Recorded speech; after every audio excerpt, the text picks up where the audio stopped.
Hello everyone, welcome in this video. In this video, we are going to read one more interesting story named Work is Worship. So, without wasting more time, let's start the video. First, let's understand what is the meaning of heading or title. Work is worship. Work is worship means work mean काम, is worship पूजा है. Heading का पूरा मतलब है काम ही पूजा है. Worship मतलब होता है पूजा. तो चलिए मेन स्टोरी को रीड करना स्टार्ट करते हैं. There lived a man named Kranti who was well versed in making arrows. There lived a man एक आदमी रहता था, नेम्ड जिसका नाम था, क्रांति जिसका नाम क्रांति था. एक आदमी रहता था जिसका नाम क्रांति था, हु वाज वेल वर्स्ड जो वेल मतलब अच्छे तरीके से, जो एकदम अच्छे तरीके से वर्स्ट यानी कि माहिर था. वर्स्ट मतलब होता है माहिर. इन मेकिंग एरोज, एरोज बनाने में, एरोज मतलब होता है तीरें. तो यहाँ से यहाँ तक का मतलब है कि एक आदमी रहता था जिसका नाम क्रांति था और वह तीरे बनाने में बहुत माहिर था. Whenever anybody saw his arrows, he never became tired to appreciate him. Whenever मतलब जब कभी भी, Anybody saw his arrows, कोई भी उसकी तीरों को देखता, he never became tired, वह कभी थकता नहीं था, to appreciate him, उसकी प्रशंसा करते हुए. appreciate मतलब होता है प्रशंसा करना. Once he was busy in making arrows, एक बार he was busy, वह बिजी था, व्यस्त था, in making arrows, तीरे बनाने में. A procession of a rich person passed from there with lots of noise.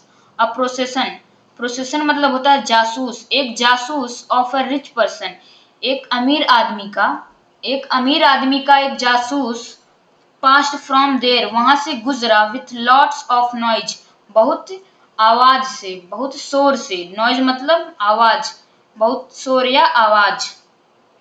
Next देखते हैं. He was so busy that his mind didn't distract from his work and he kept making the arrows. He was so busy, वह इतना busy था, वह इतना व्यस्त था कि that मतलब कि his mind didn't distract from his work, उसका दिमाग didn't distract मतलब उसका ध्यान अपने काम से भटका नहीं. And और he kept making the arrows, और वह तीरे बनाना जारी रखा. आफ्टर सम टाइम यानी कि कुछ समय बाद, अ संत पास्ड फ्रॉम देयर, एक संत पास्ड फ्रॉम देयर वहां से गुजरा. Till then Kranti had completed his work. Till then यानी कि तब तक, टिल मतलब तक, देन मतलब तब, तब तक क्रांति हैड कंप्लीटेड हिज वर्क, क्रांति अपना काम पूरा कर चुका था. द संत आस्क्ड हिम, संत ने उससे पूछा. Had you seen the प्रोसेसन of a man, of a rich man, पूछा कि क्या तुम एक अमीर आदमी के, एक जासूस को देखे. How much time has passed after that प्रोसेसन, यानी कि उस जासूस को गए हुए कितना टाइम हुआ. Then Kranti said sorry to the saint and said he was too busy in making arrows so he couldn't see the procession.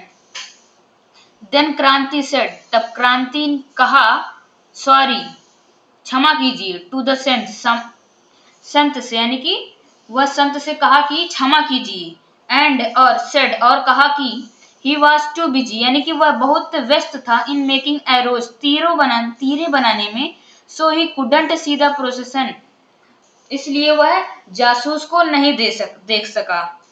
The saint replied that even if you were present, saint जवाब दिया, replied मतलब जवाब दिया, that कि even if you were present,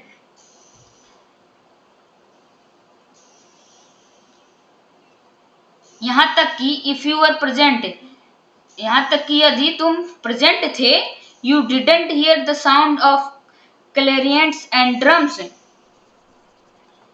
you didn't here यानी कि तुम नहीं सुने द साउंड आवाज ऑफ क्लैरियंट्स।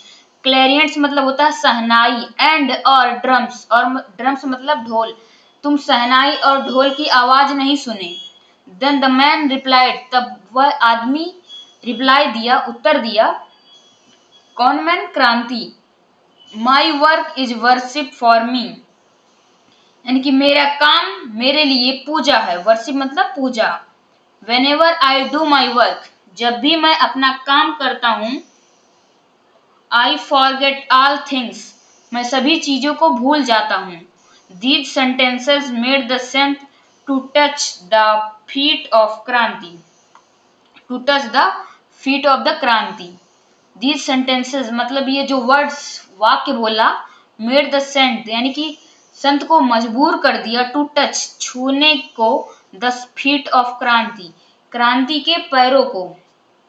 ये जो क्रांति ऐसे ऐसे शब्द बोला, वाक्य बोला, ये मजबूर कर दिया उस संत को उसके पैर छूने को।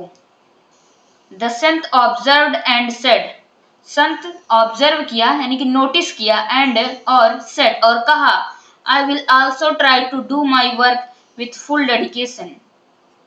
आई विल आल्सो ट्राई, मैं भी ट्राई करूंगा, आल्सो मतलब भी, मैं भी ट्राई करूंगा, टू डू माई वर्क अपना काम करना, विथ फुल डेडिकेशन पूरे डेडिकेशन के साथ। डेडिकेशन मतलब समर्पण, पूरे समर्पण के साथ। तो फ्रेंड्स इस स्टोरी का मोरल है, one's work should be one's only worship.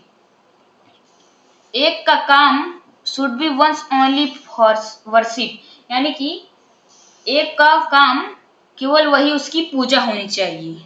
तो फ्रेंड्स ये रही आज की स्टोरी, आपको कैसी लगी कमेंट में जरूर बताइएगा। और नेक्स्ट वीडियो में मिलते हैं, तब तक के लिए जय हिंद जय भारत।